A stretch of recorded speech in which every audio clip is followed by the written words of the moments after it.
Good afternoon, friends. Welcome to another Word of God, OBEJournal 2018, number 22. Continuing right on with our examination of the archives of several practitioners and researchers on the various kinds of obsessing spirits and their various activities, of course. And reading from Terry and Natalia O'Sullivan's Soul Rescuers. I can't imagine any of you are completely unfamiliar with the activities, or some of the activities, of earthbound ghosts and what they can get up to. But these archives do stretch what we know and what we think we know. And I think it's important that whatever I may describe as my own experiences and my own gifts from spirit, things I have been told, like the terrorists, inspiring shooters. I shouldn't say inspiring, boosting them. You know, it's like attract like. The soul suffering from PSTD and hallucinations perhaps, and terrible tortuous memories of their time in war zones, and unable to adjust to civilian life, and the dead terrorists going around, some of them anyway, as part of their war against the unbelievers, the kuffars, and they're continuing on with that. They don't see being dead, or some of them don't see being dead as a hindrance. And so they learn in one way or another to connect, as do many other low-level earthbound spirits that are feeling malicious, angry, vengeful, and guilt-free to some degree, because they can do this stuff and get away with it if they stay as an earthbound ghost, or think they can. And so this movement into the understanding of dead terrorists and what they might get up to with these mass shooters, of which we seem to see all the time. Mostly we hear about it in North America and sometimes Western Europe, but I've read of other ones. They don't make the headlines here, but I've read articles in other countries too, Eastern Europe, for example, and the Far East. So it's important to extend our understanding of these things, I feel. I'm not saying knowing can stop it. Knowing can make it any better. Knowing can end someone's suffering. It can't. It just deepens your understanding of spiritual activity, out-of-body activity on this planet. Sometimes an earthbound spirit can be so resentful of the manner in which they died, they will haunt the living until they feel that their revenge is complete. One of our clients, Tom, was having difficulty renting his house in West Hollywood. Within weeks, tenants would insist on leaving. We discovered that the previous owners were two lesbians who had murdered an old lover in the house. The kitchen was particularly haunted by the memory of the murder. Although neither Natalia nor I could detect an earthbound spirit, the atmosphere was thick with hatred and anger. After purifying the house and cleansing the space, we suddenly felt the room become really dark and cold. I recognized the spirit of a young woman who was indeed the murdered lover. She was very angry at her early death and admitted to causing the problems in the house. I managed to communicate with her, and after some time enabled her to release some of her hatred and anger. I convinced her that she was doing herself no good by haunting the house, especially as her murderers had been detained in custody. I suggested that she sought guidance from her ancestors to see if they could assist on the case, which was coming up in court shortly. She agreed that this was a positive way forward and left the house with an ancestral grandfather, with whom she was delighted to see. The atmosphere of the house changed within days, and Tom was able to persuade an old tenant to move back in. Accidents also confuse and disorientate the soul, often leaving it wandering near the place of death, waiting for some recognizable figure to help it find its way. The Druid priestess Emma Restall Orr recounts passing a water-may pile up and seeing a soul of a woman picking her way through the wreckage. Unable to stop, but traumatized by what she saw, Emma began intoning a prayer. Be with that soul, whoever she may be. Show her the way by the power of 3. O my Lady of sweet serenity, be with that soul. Later that night, the woman's soul visited her. She had died with her child as their car had been crushed under a truck, and she had come to thank Emma for helping her to see the way.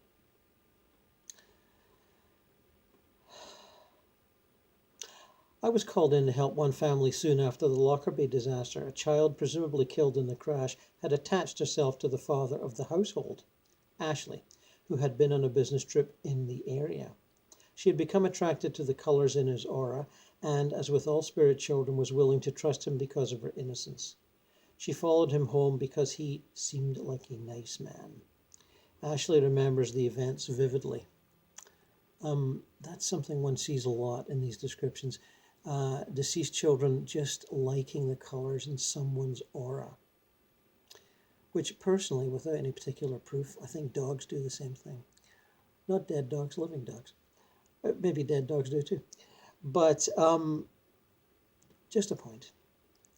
One evening, my wife Bobby heard the sounds of children's toys being played with, long after our own sons, then aged 1 and 4, were asleep.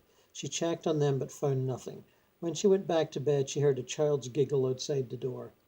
A couple of nights later, I was also awakened by a child giggling just outside the door. It was definitely a girl's voice. I wasn't frightened, although I remember thinking clearly, I am not dreaming.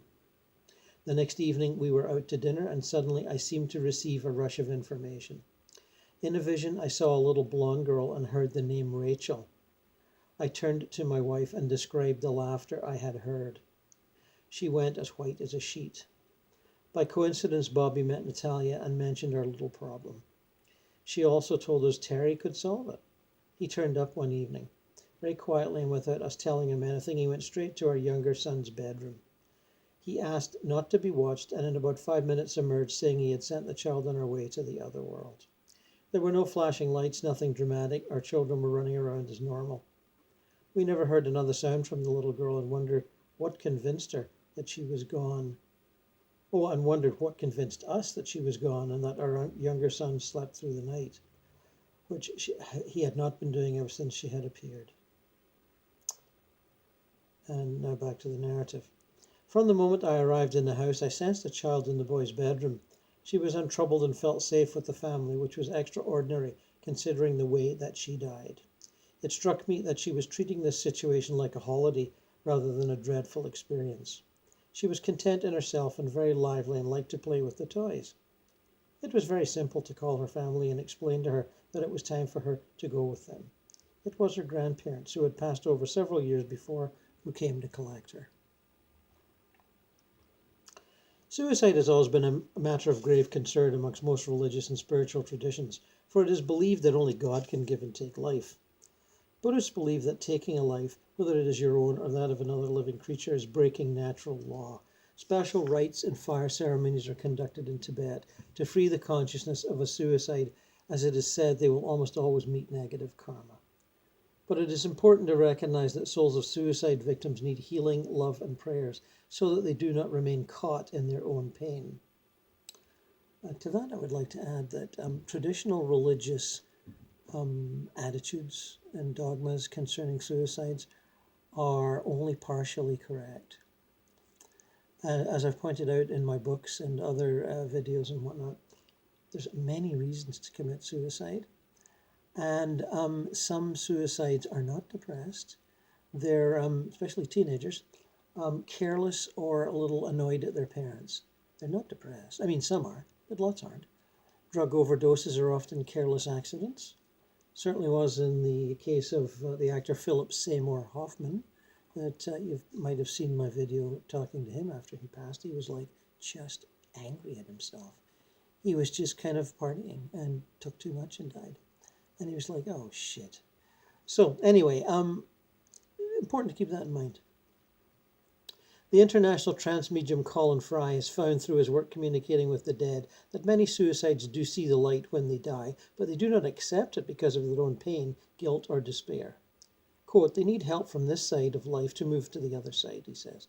I believe that life has punished them already, and they do find, through the support of ancestors and guides, time to heal what could not be healed in their lives.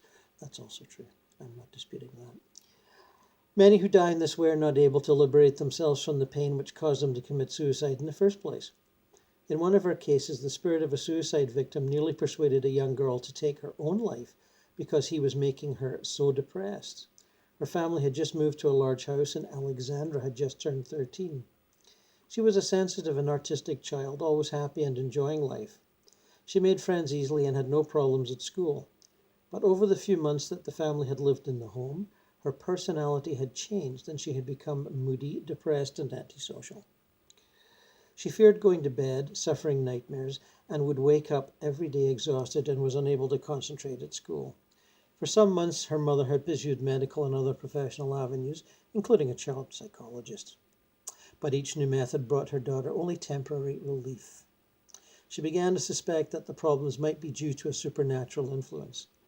When she found Alexandra's diary with a recent entry implying suicide, attempts anyway, she knew that something had to be done. At this point, she approached us for help. While Alexandra was at school, I investigated the property and the surrounding land. I eventually found the soul of a young man who had died some years before, occupying Alexandra's bedroom, and I immediately recognized the symptoms of suicide. The soul was depressed, alone, and frightened.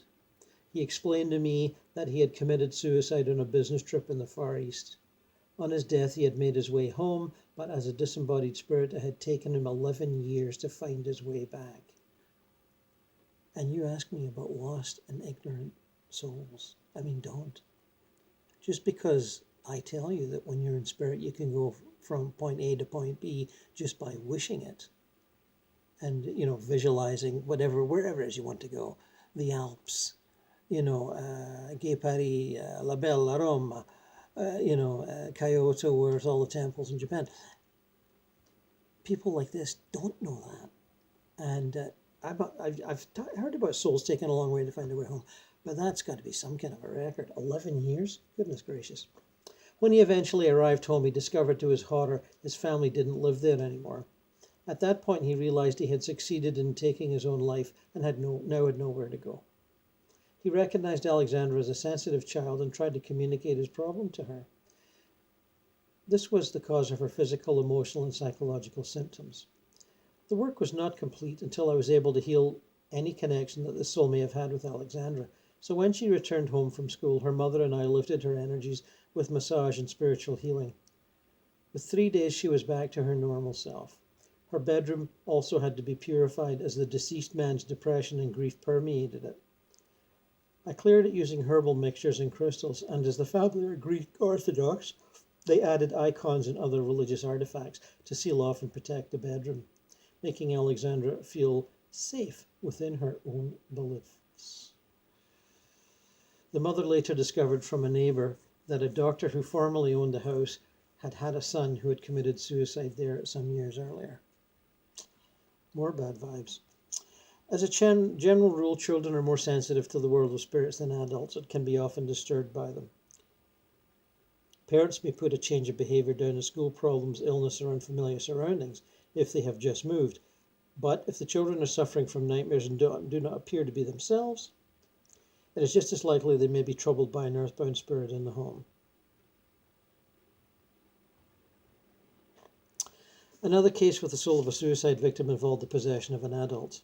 Christina and Jeannie have worked and studied with us for a long time, and they were visiting us in Scotland for a private retreat. One afternoon, they went down a secluded track, got lost, and decided to find the nearest pub for a drink. Good idea. As they entered the pub, they realized that they were interrupting a funeral party and were about to leave when an elderly man asked them to stay and enjoy his hospitality, even though it was a sad occasion. He turned out to be the father of a young man who had committed suicide by gassing himself in his car, leaving a wife and 2 young children. During the short time they spent at the pub, Christina started to find the atmosphere stifling and soon told Jeannie that she wanted to leave as she did not feel well. As they drove back, Christina began to feel worse and worse. Her breathing became erratic and she wanted to vomit. She had a bad taste in her mouth and a knot in her stomach. During the night, she became worse and was unable to sleep or eat anything. They left the hotel in the morning and decided to stop at our cottage before continuing their journey. We took one look at Christina. It was obvious she was haunted just by looking at her dark and hollow eyes and green-grey pallor. We helped her into the house and checked her aura with a dowsing crystal. It picked up that she had drawn a spirit into herself, and we realized that it was the young man who had committed suicide. Christina's compassion had drawn him to her aura, and he had pushed himself so close to her physical body that she was now mirroring how he was feeling. The way he died was haunting him, as well as the realization of what he had done. The heavy feeling on Christina's chest and foul taste in her mouth confirmed the diagnosis.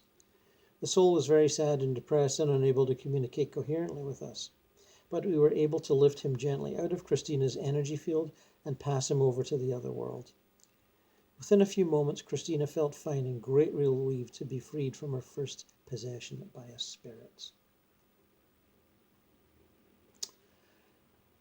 In situations where many people die at once in national tragedies, massacres, and war, the spirits will often all become earthbound together. This has been covered by many practitioners, but we'll read this one too.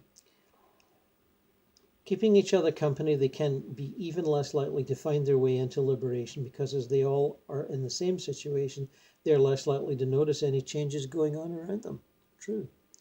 Recently, I was invited by ghost hunter Paul Southcott to attend an investigation at the London Dungeon Museum, a museum of the macabre which demonstrates some of the tragedy, sadness, and darkness of London's past. Undoubtedly, the building is haunted by many generations of disturbed ghosts, but it was not the darkness which interested me, but how I could bring a little light and compassion into these spine-chilling surroundings.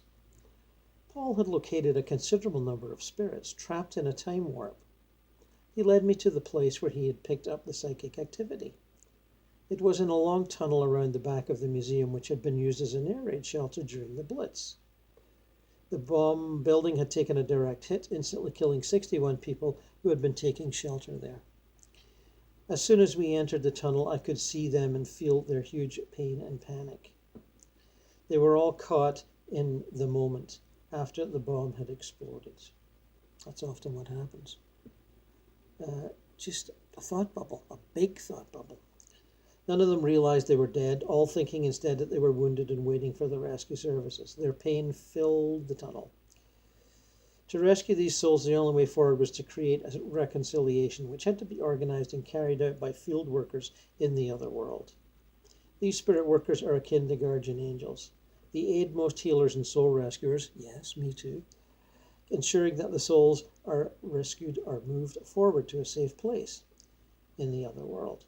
In this case, with so many souls to rescue at one time, the only way for them was to be directly connected to these spirit workers.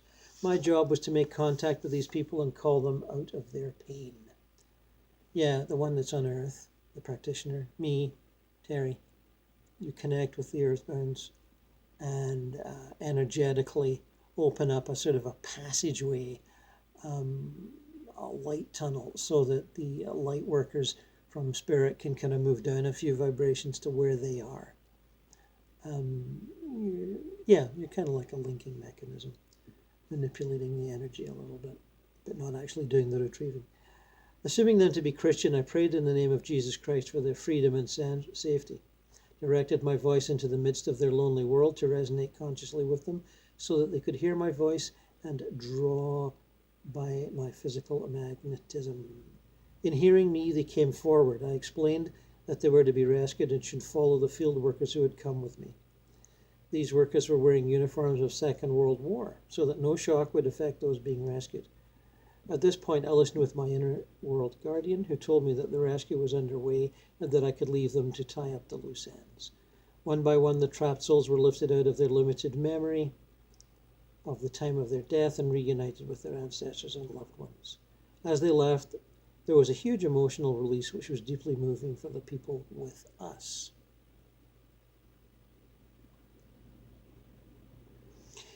So many souls who have died in war feel that their lives have been wasted. They haunt the battlefield where they died or try to find their way home, believing themselves to be the only wounded or stunned by shrapnel. When we lived in Scotland, we rescued a spirit who'd managed to return to his family home after his death during the First World War. He'd been a soldier in one of the Scottish regiments, and he had never ceased to be angry at the way he died. See, it would be the anger that would keep him earthbound. He told us, "I was sent behind enemy lines and returned to base.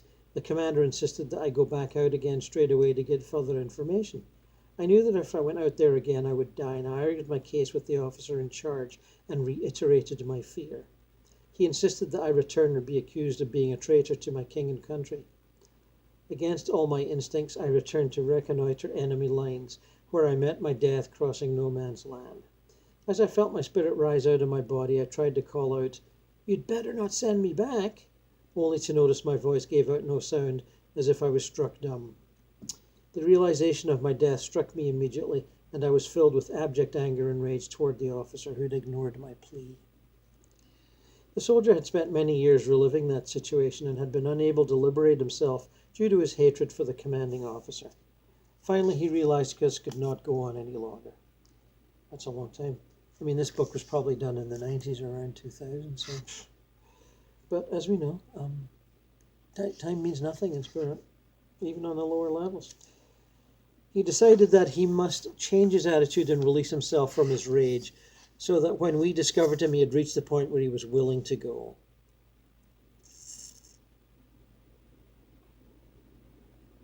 Out of gratitude for his rescue, he decided that he would dedicate himself to working with us to free souls who had died in similar situations. Since then, he has been a very valuable member of our Inner World rescue team.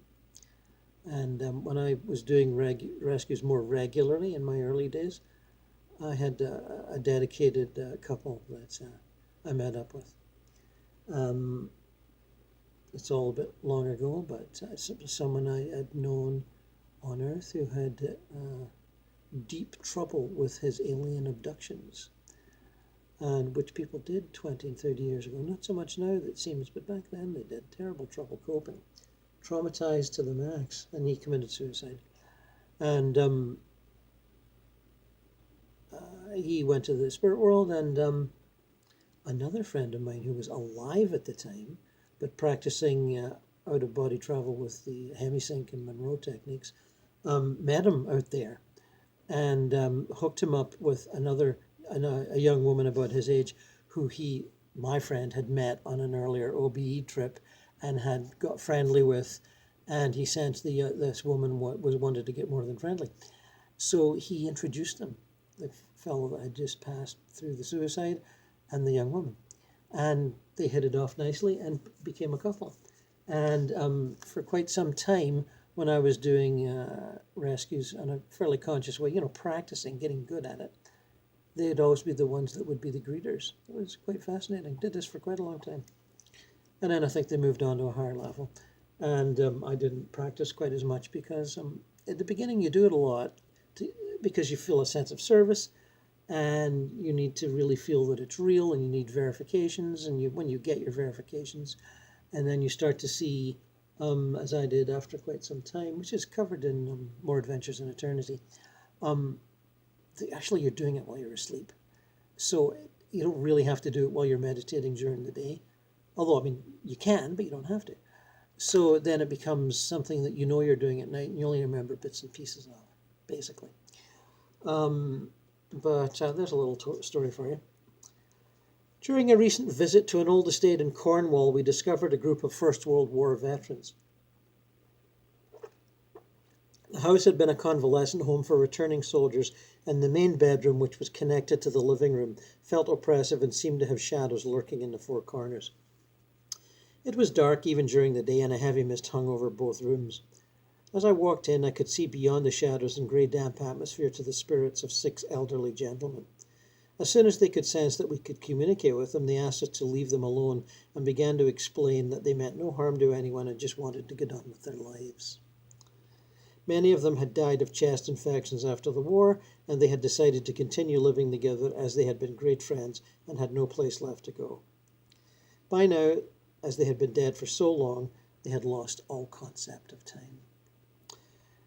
We asked whether they wished to find a better location in which to live and to find lost families and friends, and to our surprise, they all agreed.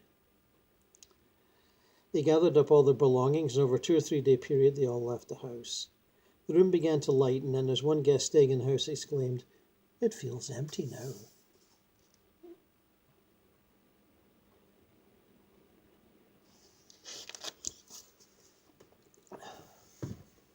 I think I've spoken about my trips to graveyards and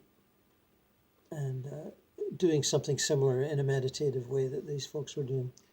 Because souls in this part of southern Ontario where I live, a lot of the early pioneers, which would be 1830, 1840, 1850, 1860, it was only recently settled, they led rough, tough pioneer lives. A lot of them died young. They died, you can tell from the gravestones, they're sleeping in Jesus till Judgment Day. A lot of, I think, Protestants were big on that at the time, and some of them still are. They think that's what's going to happen. And that's what they intend to do. And you can find them in these pioneer graveyards waiting for Judgment Day.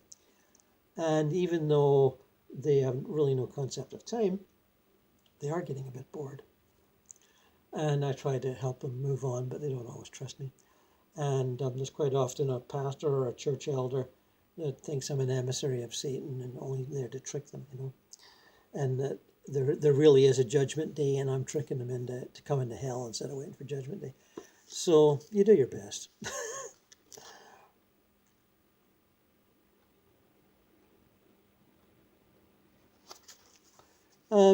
We still got some time, so let's go to Freeing the Captives by Louise Ireland Frey. Very good book. And I've referred to it before, and I will likely refer to it again in the future.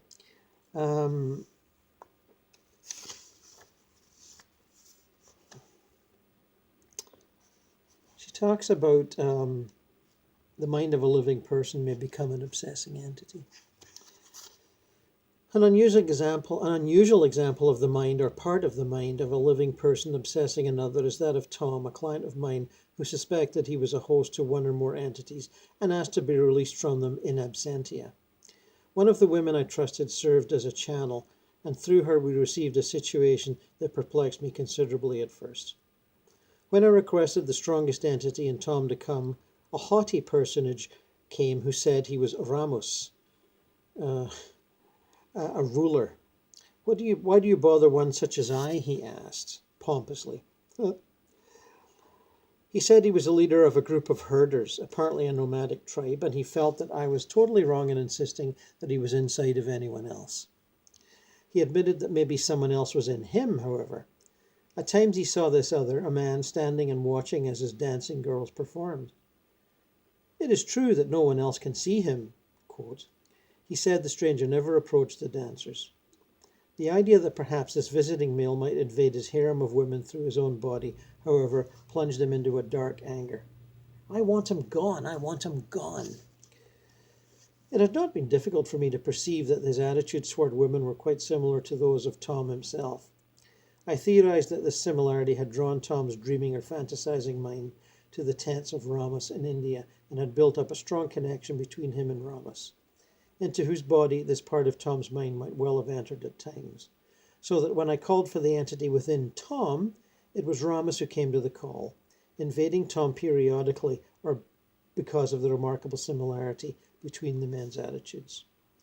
After giving Ramos a little lecture that women were minds and hearts as well as bodies, and suggesting that he begin the adventure of finding out what the dreams and hopes, the likes and dislikes of his several wives were, I ended, here's a sword of liberation, Ramos, a sword made of light, not a sword of destruction or killing. Take it and hold it out horizontally and draw it down gently between you and Tom, and all the ties between the two of you will be severed and fall away. You may keep the sword if you wish, but if you remember, it is not a sword of destruction, but one of freedom, to cut chains and fetters. The young lady channeling said afterwards that he did keep the sword. She said that he agreed with a sort of mental shrug to the stipulation of treating his women more understandingly, as if saying, well, if this is the only way I can get rid of him. Ramas insisted that he is alive, dwelling in India. Therefore, was a case of obsession by part of the mind of a living person. Whether it was Tom's mind in Ramas or the other way around are alternating. We therapists are still learning how mobile and unfettered a mind can be, while at the same time, the same mind can be limited and fettered by its own list of fears. Good point, Irene. Very good point.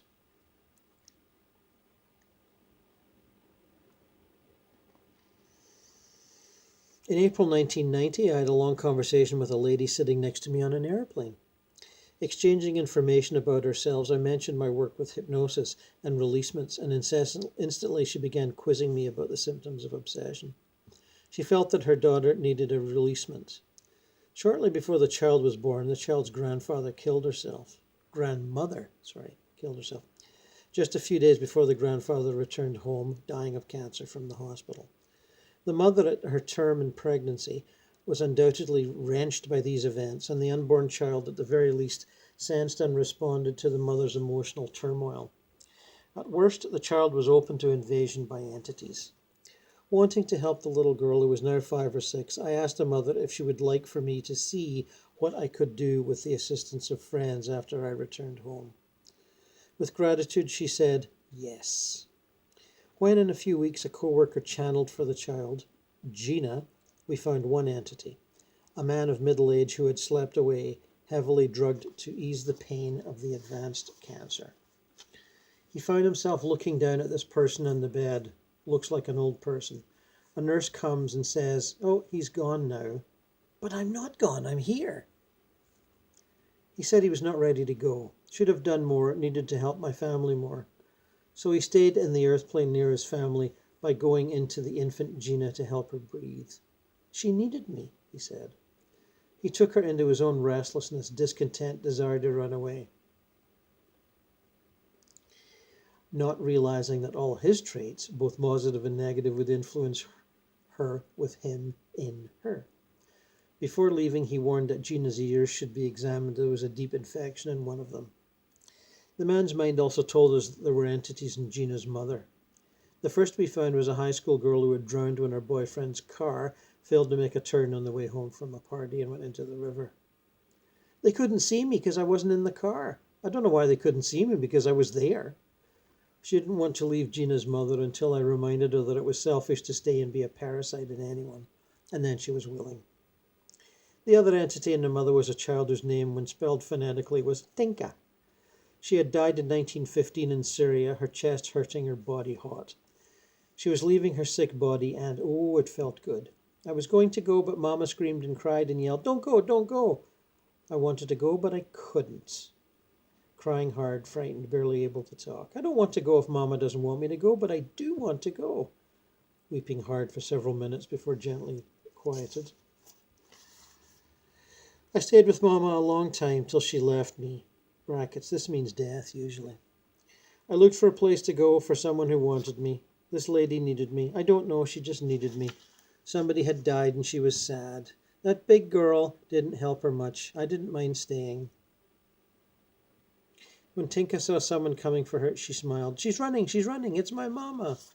She saying, I'm sorry, but now we're together again.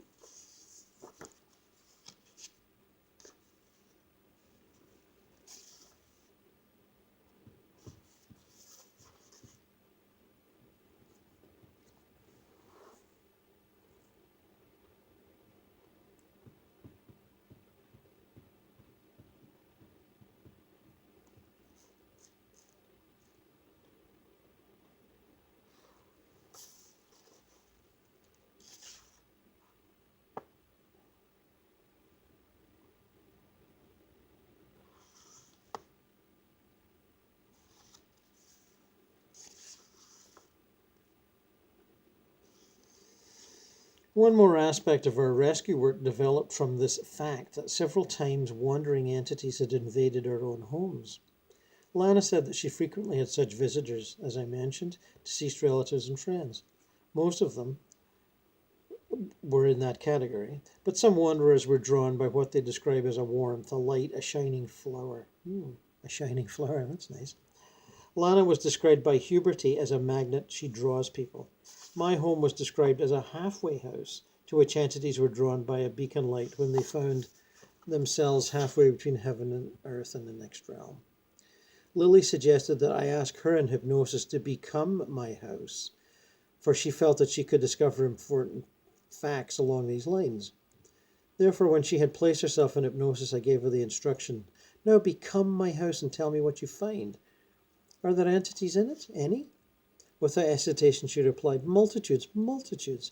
It's like there's another dimension inside here. There are people who are good, but who are in the clutches of earth, bound by this determination. There are some others who have sworn allegiance to the evil power itself. These come because it's summer and the dark forces are more active in the summer. And because you have distorted the other dimension, you have caused ripples. It's as if a vacuum has been created that sucked in a demon or two. They cannot eliminate you, but they can certainly eliminate your help to these others by stopping you. They can attack you through your weaknesses. No human being is perfect and without weaknesses. From a higher level than Lily's being the house came a statement from my spiritual advisor, Master Ching, that the home should be cleared, cleansed, and dedicated as a sanctuary, belonging only to the one living in it and free of all entities, except those who are invited as guests. All who enter without invitation are invaders. Although Master Ching knew I wanted to be of help even to those who came uninvited, he suggested that they come only in the company of a person who came by appointment, invited, and leave with that person. Then, after the dedication of this house and the grounds to the work that I am doing for the light, this would be the sanctuary it should be. Similarly with my body. In privacy, I should dedicate it in order to protect it from attacks whenever I should go away from the protection of home and grounds. His suggestion applies equally to all who are working in both worlds. We are all causing ripples and disturbing the status quo of the invisible worlds, and some entities are drawn to us, hoping to invade us to find a nest or get help, while others are determined to block that help. But all are sapping the energy of the one whose home or body they invade. Such invaders may seem to sap the life force of even flowers in a vase, causing them to wilt sooner than blossoms given to a friend from the same cutting. Interesting point. I've never noticed that. Since we have received these explanations and suggestions, I have gratefully accepted that my house is now my private sanctuary, just as each body should be his or her own private temple, occupied solely by the owner.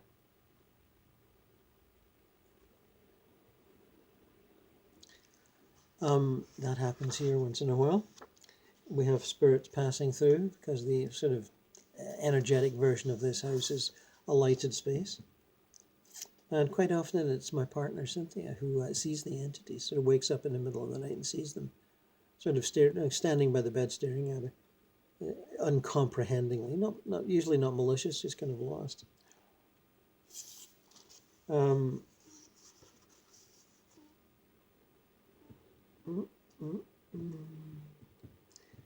And I don't know, is that enough for now?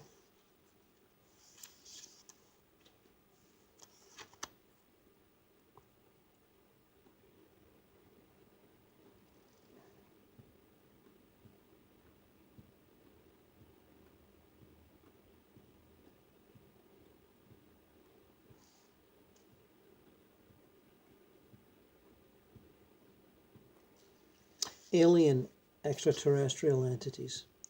After a few years ago, I had not found any ETs amongst the parasitic entities that I had contacted.